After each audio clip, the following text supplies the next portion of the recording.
반갑습니다. 오늘 아침 쌀쌀했지만 날씨는 화창하고 좋네요. 이제 창세기부터 모세오경, 창세기, 출애굽기, 레위기, 민수기가 끝나고 신명기에 들어가겠습니다. 오늘은 신명기 서론을 하겠습니다.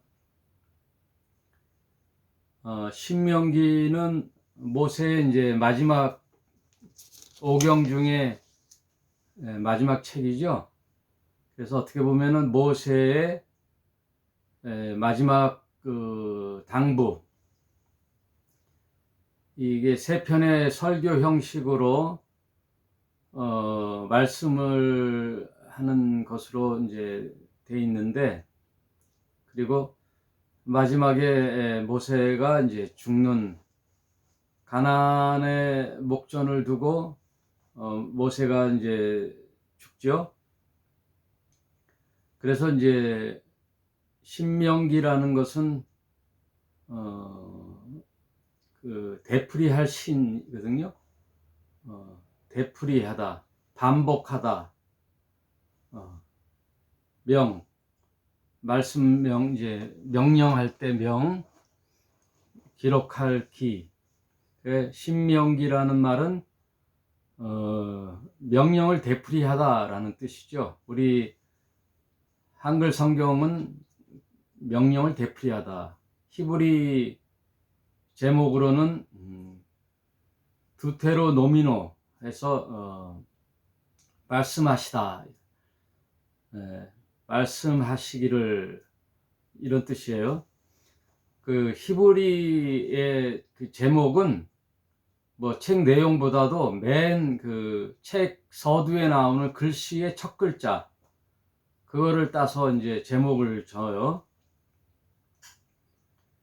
그래서 신명기는 그 배경을 보면은 이제 40년의 광야 생활을 마치고 하나님이 약속한 땅 가나안 땅에 목전을 둔 모압 평지에서 모세가 되돌아보니 인구가 많이 늘었죠. 죽기도 하고 늙기도 하고. 그래서 40년 광야 생활 동안에 출애굽 1세대는 이제 세월이 많이 흘렀죠. 그러니 그때 어린 나이라든지 혹은 광야에서 또 태어난 아이들, 그런 아이들이 이제 자라서 나이가 40세가 됐어요. 만약에 광야 1년 때 낳은 아이가 자랐다면 40이죠. 그리고 40년 동안에 수많은 이제 또 2세대가 태어나고 어린아이들이 자라고 해서, 그때 시내산에서 율법을 주고 레위기를 가리켰던 그 시절에는 출애굽 1년이죠. 출애굽 1년을 그 시내산에서 보냈거든요. 그리고 우리가 민수기에서 공부했듯이 광야 40년 생활을 이스라엘이 했는데, 이제 막상 가나안 땅을 목전에 두고 보니까 모세가 이제 걱정이 앞섰죠. 그래서 다시 그 1세대에게 주었던 그 율법 10계명을 다시 상기시키고, 광야 40년 동안에 이 율법의 말씀을 지킬 때도 있었고 못 지켰을 때도 있었던 그 1세대 부모님 세대가 했던 시행착오들, 가오들, 그런 것들을 짚어보면서 모세가 그 2세대에게 주는 말씀이죠. 제 2세대에게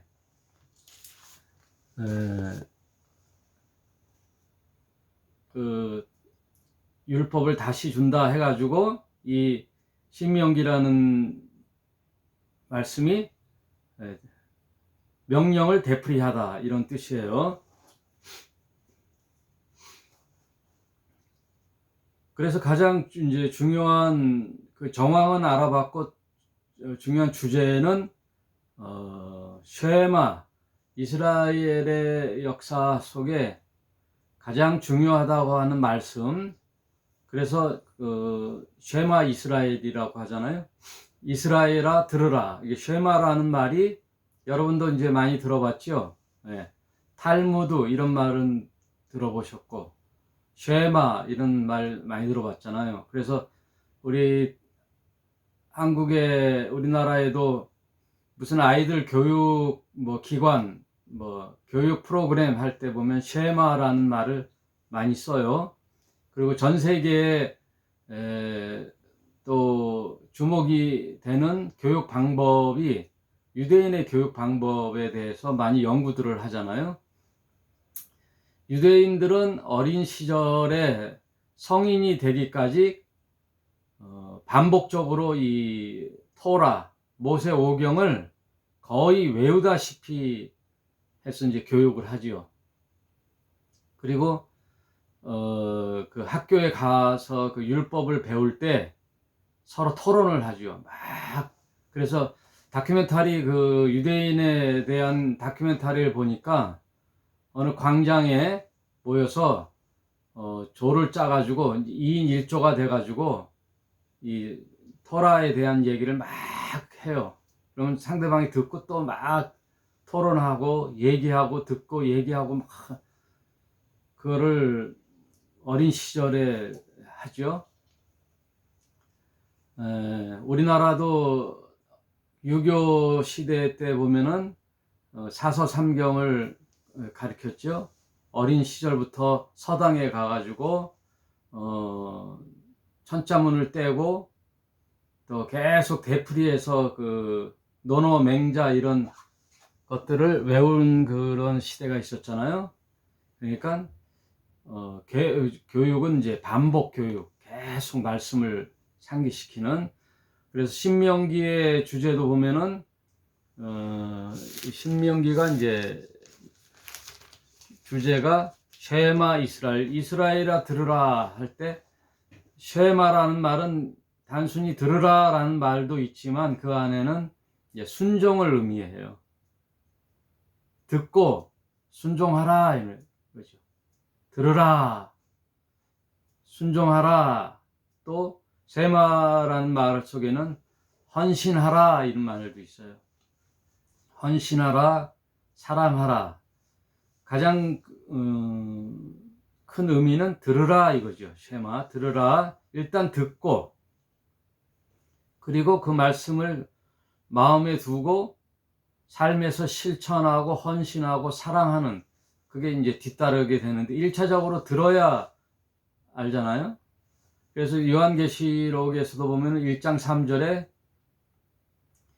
이 복음의 말씀을, 예언의 말씀을 읽는 자와 듣는 자와 그 말씀을 행하는 자가 복이 있다 그랬잖아요. 그러니까 항상 하나님 말씀은 먼저 들어야 돼요. 그리고 믿음은 어디서 나오느냐? 들음에서 나오거든요. 계속 듣는 거죠. 말씀을 듣고 그 말씀을 들음으로써 어느 날 그 말씀이 나의 가치관에 형성이 됐을 때 실천하게 돼 있죠. 그리고 또 세 번째 주제는 쉐마 이스라엘이고, 세 번째 신명기의 특색은 신약 성경에서, 그 신약 성경이라는 말은 그 구약 성경을 이제 재해석하는 거잖아요.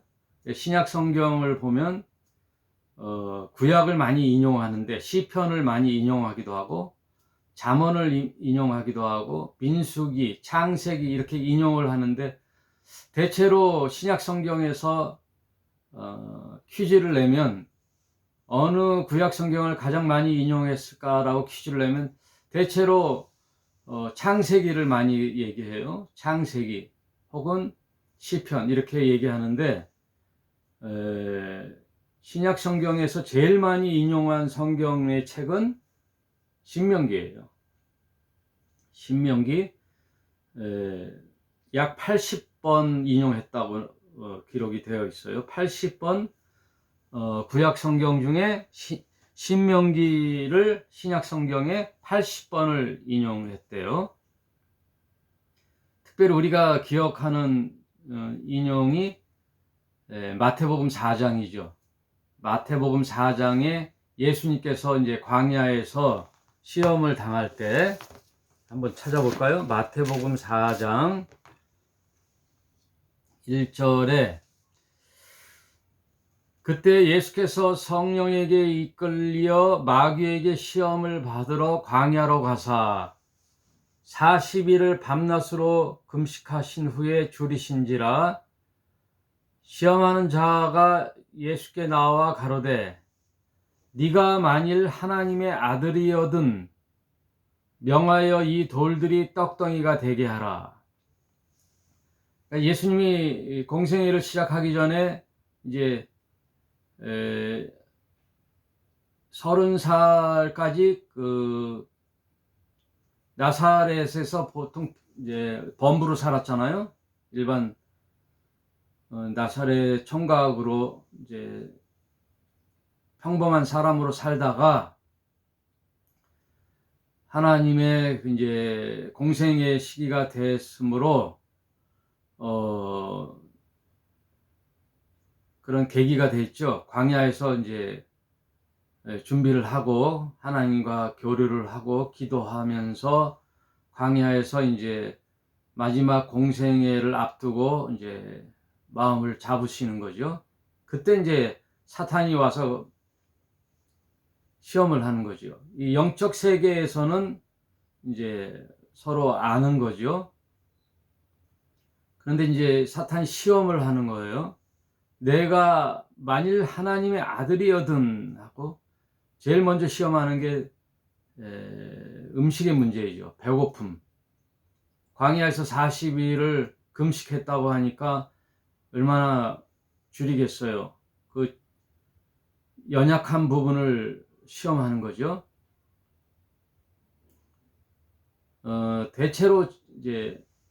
대체로 우리가 살아가면서 신앙의 시험이 먹는 것, 이 주식, 이 먹는 거에 대해서 많이 이제 시험이 돼요. 먹고 사는 문제 가장 큰 시험이죠. 처음 시험이죠. 먹고 사는 문제. 이 인간이 겪어야 할 가장 원초적인 문제 3가지를 이제 사탄이 들고 나오는 거예요. 그래서 제일 먼저 빵의 문제, 떡의 문제에 대해서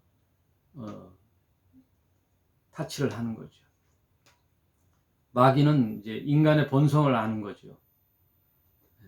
대체로 오늘 이 마태복음에 있는 3가지 시험이 온갖 그 인간의 시험의 축소판이에요. 우리가 살아가면서 생사고락, 살면서 또 희노애락 여러 가지 문제를 맞닥뜨리잖아요. 이거는 뭐 믿든지 안 믿든지 누구에게나 오는 문제죠.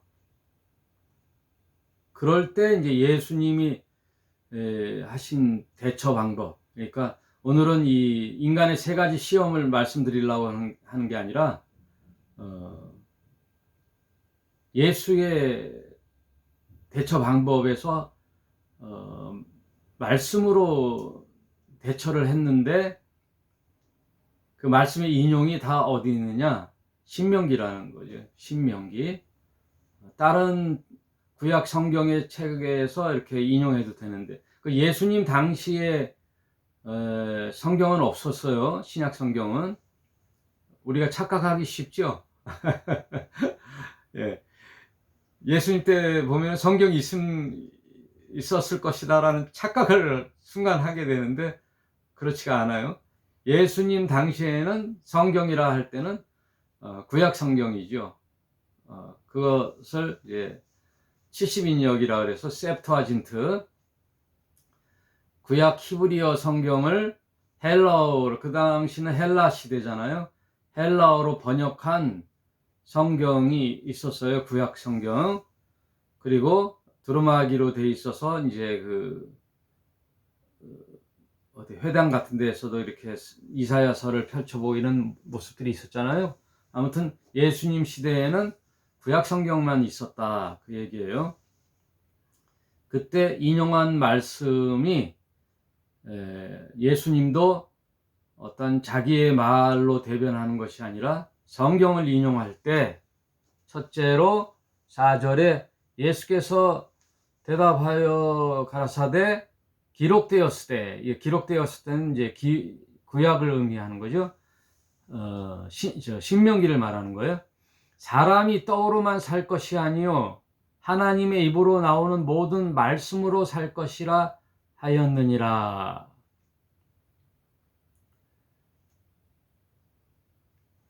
사람이 떡으로만 살 것이 아니라, 이 말씀에 중요한 의미가 있죠. 떡으로 살 것이 아니라 하면은 떡을 부정하게 되는데, 떡으로만이라는 말씀은 인간이 살아가는 때는 떡도 필요하다. 떡이란 말은 정말 뭐 떡집에서 하는 그 떡이 아니라 우리의 먹고 사는 생계를 말하는 거예요. 열심히 땀 흘려 일해서 나오는 대가로 돈을 벌어 그 돈으로 우리의 육체의 유지와 생활을 위해서 생활하는 것은 마땅하죠. 예수님 그걸 부정하는 게 아니라 떡으로만 살 것이 아니라, 그러나 떡도 필요하지만, 이런 뜻이에요. 떡도 필요하지만 무엇보다 우리가 근본적으로 추구해야 할 것은 하나님의 말씀으로 살 것이다, 그 말씀이죠. 이제 뒤집어서 생각해 보면 떡으로만 살면 뭐예요? 이건 뭐 짐승이죠. 동물. 동물은 돼지나 개나 뭐 동물들은 먹고 먹고 살고 약육 강식으로 종족을 번식하고 본능으로 살아가는 이 짐승과도 다를 바가 없잖아요. 먹는 거로만 인생을 산다면. 그래서 예수님은 진주를 돼지에게 주지 말라 그러잖아요. 무슨 가치가 없잖아요. 돼지에게 진주를 던져봐야 아무 가치가 없지요. 차라리 소세지를 던져주는 게 낫죠.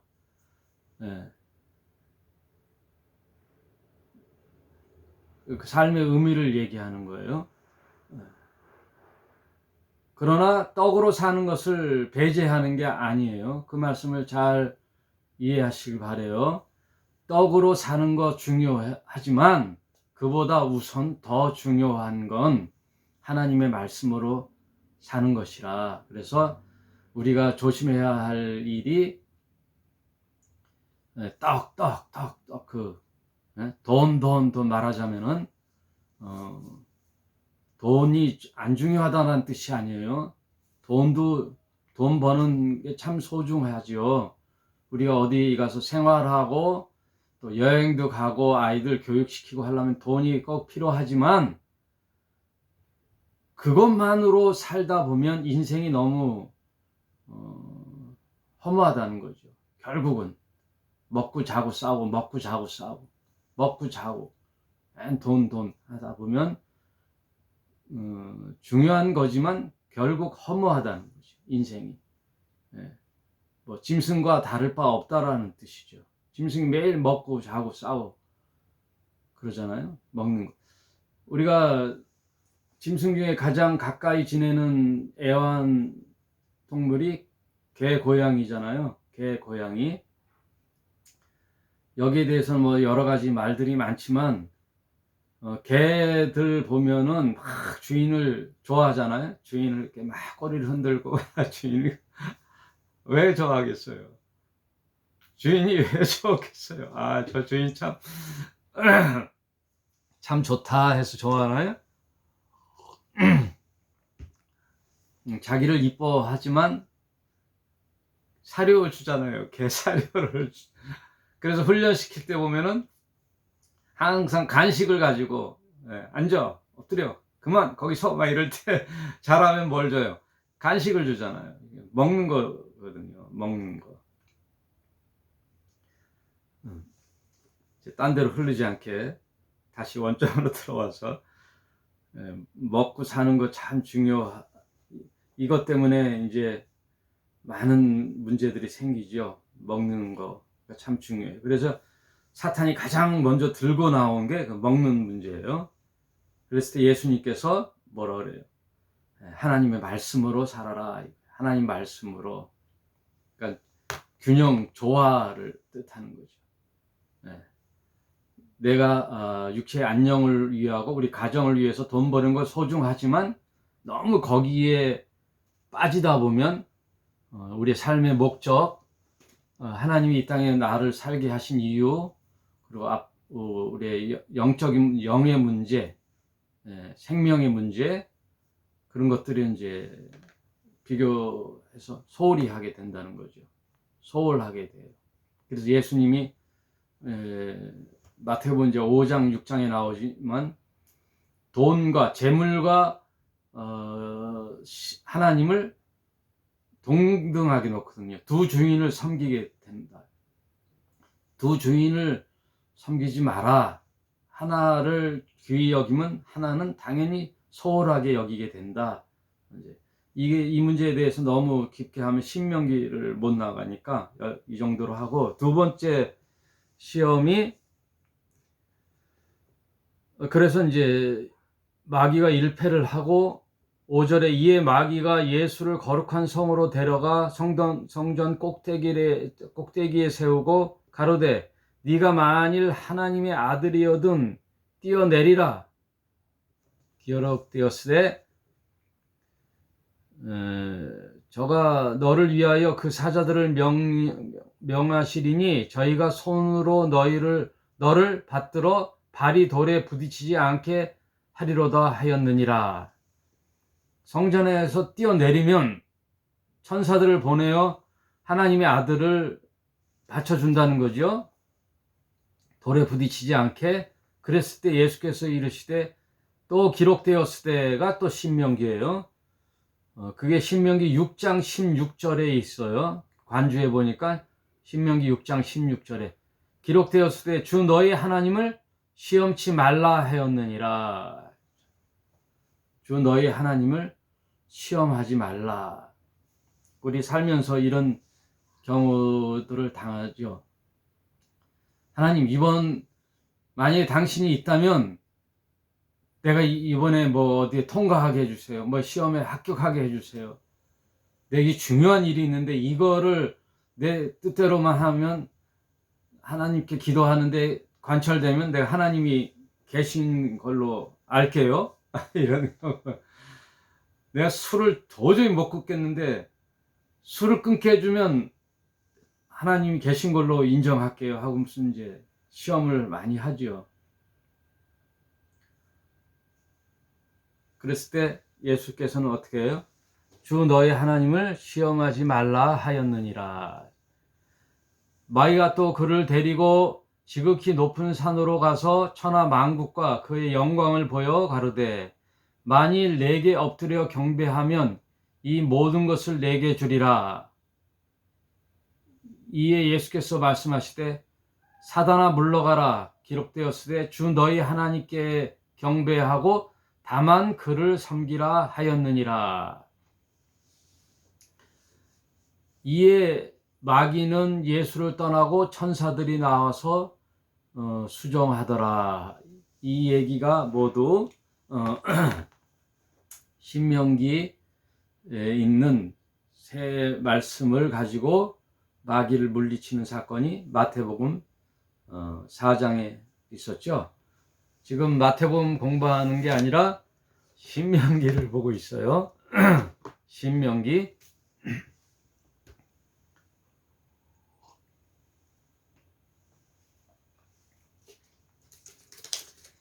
그래서 신약 성경에서 제일 많이 인용한 구약 성경은 신명기다. 그 얘기 하려고 말씀드렸어요. 약 80번을 신명기를 이용했다란 말은 결국 무슨 얘기예요?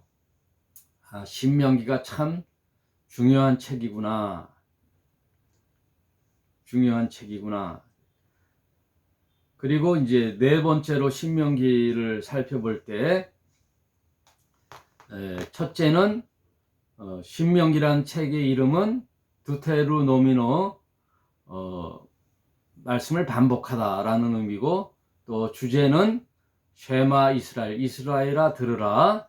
그 다음 세 번째, 구약 성경 속에 신명기를 제일 많이 인용했다. 네 번째, 이 신명기는 크게 모세의 세 편의 설교를 나눠져 있어요. 그러니까 신명기는 모세의 설교 세 편이구나, 이렇게만 기억해도 돼요. 제2세대에게 율법을 듣지 못했던 그 시내산에서 출애굽한 이스라엘 백성에게 모세가 율법 두 10계명을 가지고 율법을 가르쳐 줬잖아요. 그랬을 때 그 당시에 없었던, 모세가 가르쳤을 때 그 현장에 없었던 출애굽 제2세대에게 세 편의 설교를 하는 거죠. 이 말씀을 잘 이해하기 쉬운 것은 이민을 미국으로 많이 가잖아요. 우리 대한민국 분들이 미국의 꿈의 나라 해가지고 많이들 갔죠. 이민을 갔을 때 거기서 먹고 사느라고, 자리 잡느라고 뭐 세탁소도 하고 음식점도 하고 해서 우리 대한민국 한국인들은 아주 근면성실하니까 어디든 가든 살아낸다 그래요. 그래서 열심히 살다 보니까 이제 애들이 태어나잖아요. 미국 2세대, 2.5세대, 3세대 이렇게 세월이 가면은 나오는데, 안타까운 건 뭐예요? 애들이 영어를 잘하잖아요. 영어는 현지인처럼 유창하게 하는데 한국말을 잘 몰라요. 네. 한국말을 잘 몰라. 그래서 좀 각성한 그 부모님들은 집에서는 아이들에게 한국말로 대화를 해서 한국말도 하고 미국말도 하는 그런 아이들도 있지만, 많은 분들이 2세대들이 3세대 이렇게 가면 더 심하죠. 한국말을 잘 몰라서 한국에 와서 그 어학당에 다니면서 이제 한국말을 배운다 그래요. 그런 것처럼 모국어를 잊어버리게 되잖아요. 또 이민 가서 오래 살다 보면은 그 1세대들도 그 모국어가 잘 희미하잖아요. 그런 것처럼 모세도 40년이 지난 이스라엘 백성 그 2세대들을 향하여 이제 가나안에 들어갈 때 제일 걱정되는 게 뭐예요? 하나님 말씀을 잊을까, 율법을 잊을까 이제 걱정하는 거죠.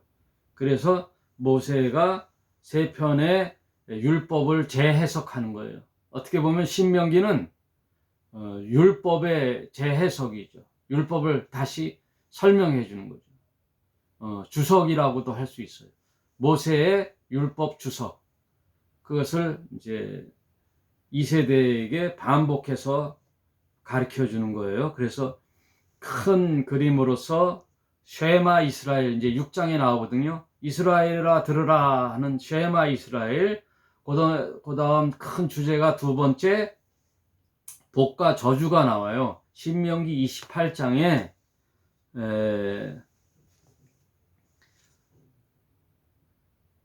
내가 내 하나님 여호와의 말씀을 삼가 듣고 내가 오늘날 내게 명하는 그 모든 명령을 지키고 행하면 하나님 여호와께서 너를 세계 모든 민족 위에 뛰어나게 할 것이라. 그러니까 제사장 나라로 삼을 것이라. 그러면서 복과 저주에 대한, 순종했을 때의 축복, 불순종했을 때의 저주에 대한 말씀이 신명기 28장에 쭉 나와요. 복과 저주에 대한 말씀이. 이 말씀을 목사님들이 많이 인용하지요. 예, 하나님 말씀을 잘 들으면 제가 한번 쭉 읽어볼게요. 네가 내 하나님 여호와 말씀을 순종하면 이 모든 복을 내게 임하며 내게 미치리니 성읍에서도 복을 받고 들에서도 복을 받을 것이며 내 몸의 소생과 내 토지의 소산과 내 짐승의 새끼와 우양의 새끼가 복을 받을 것이며 내 광주리와 떡반죽 그릇이 복을 받을 것이며 네가 들어와도 복받고 나가도 복받을 것이니라. 네 대적들이 일어나 너를 치려 하면 여호와께서 그들을 내 앞에서 패하게 하시리니 그들이 한 길로 너를 치러 왔으나 내 앞에서 7길로 도망하리라. 이건 뭐 많이 들었지요. 예. 우양도 양도 소도 부엌에 떡반죽 그릇도 다 복을 받을 것이고 들어가도 복받고 나가도 복받고 복만 생각나는데 조건이 있죠. 그게 뭐예요? 내 여호와의 말씀을 듣고 순종하면 그 말씀이에요. 그러니까 방점이 뒤에 있는 게 아니라 앞에 있어요. 여호와의 말씀을 청종하고 잘 듣고 또 그 말씀을 내 삶에 실천하면 그 말씀이에요. 그 전제가 없이 복만 받으려고 하는 거죠. 교회 가서 예배하고 기도하고 목사님 말씀 잘 듣고 교회에서 시키는 대로 하고 그러면 하나님께서 복을 주실 것이다? 그런 의미가 아니죠. 하나님이 명하신 율법의 말씀을 잘 듣고 그 말씀에 따라 삶을 실천하고 순종하라 그 말씀이에요. 복과 저주. 그다음 세 번째 이제 이야기는 그렇게 세 편의 설교를 마무리하고 이제 모세의 이제 죽음이 후반부에 나와요. 그래서 이제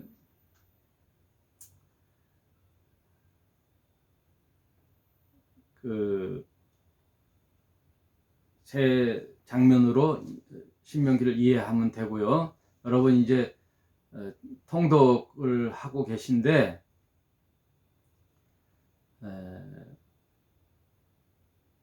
꾸준히 하시길 바래요.